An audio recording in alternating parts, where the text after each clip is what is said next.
राजस्थान का विशाल रण, जहाँ दिन में आग बरसती है और रात को सन्नाटा चीखता है। उसी रेगिस्तान के बीच एक पुराना किला था, जहाँ कभी राठौड़ वंश का राजा था। उस वंश की कुलदेवी थी माँ चामुंडा। कहते हैं वो सिर्फ एक देवी नहीं, बल्कि रण की अदृश्य रक्षक थी। सालों बाद एक युवक करण अपने दोस्तों के साथ उसने किले को देखने आया। गांव वालों ने उसे रोका, रात में उस किले में मत जाना, वहाँ कुलदेवी माँ का स्थान है। करण हंस पड़ा। आज के जमाने में भी कोई इन बातों पर विश्वास करता है? रात होते ही वो सब किले में पहुंच गए। जैसे ही आधी रात हुई, हवा अचानक ठंडी हो गई। रेगिस्तान में घुंघराऊ की हल्की आवाज गूंजने लगी। करण ने कहा, ये कोई मजाक कर रहा है। लेकिन तभी किले के अंदर एक दीपक अपने आप जल उठा। दीपक के सामने एक पुरानी मूर्ति थी, माँ चामुंडा की। करण के दोस्त डर गए। चलो यहाँ से, ये सही नहीं है। लेकिन करण जैसे ही किसी शक्ति के वश में था, वो धीरे धीरे मूर्ति के पास गया।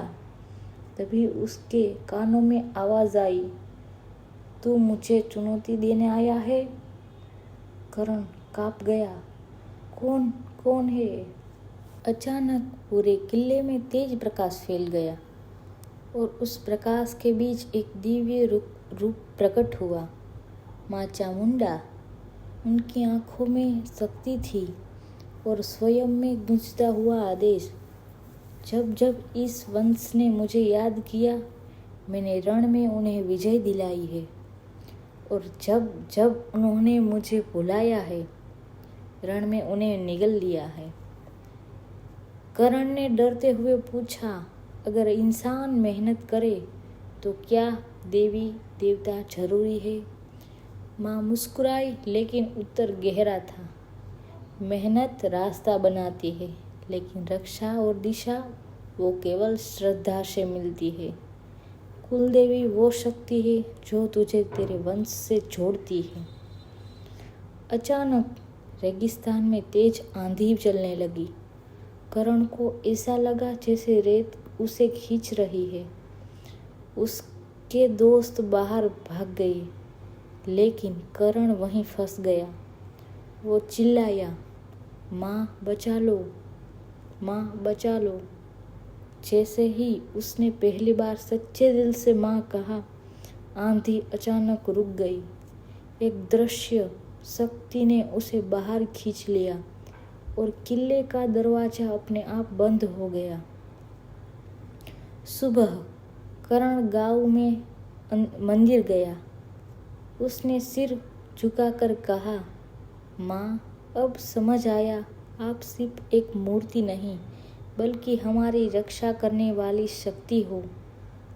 राजस्थान के रण में आज भी लोग कहते हैं, जिसने कुलदेवी को माना है, वो बच गया है। हमारे जीवन में सर्वप्रथम हमारी कुलदेवी होनी चाहिए। हमारी पूजा प्रार्थना सर्वप्रथम हमें कुलदेवी की ही करनी चाहिए। सभी भगवान देवी देवताओं को मानना चाहिए, लेकिन सर्वप्रथम हमारी कुलदेवी की ही पूजा करनी चाहिए। आप लोगों को मेरी स्टोरी पसंद आए तो लाइक, शेयर एंड सब्सक्राइब कर दीजिएगा।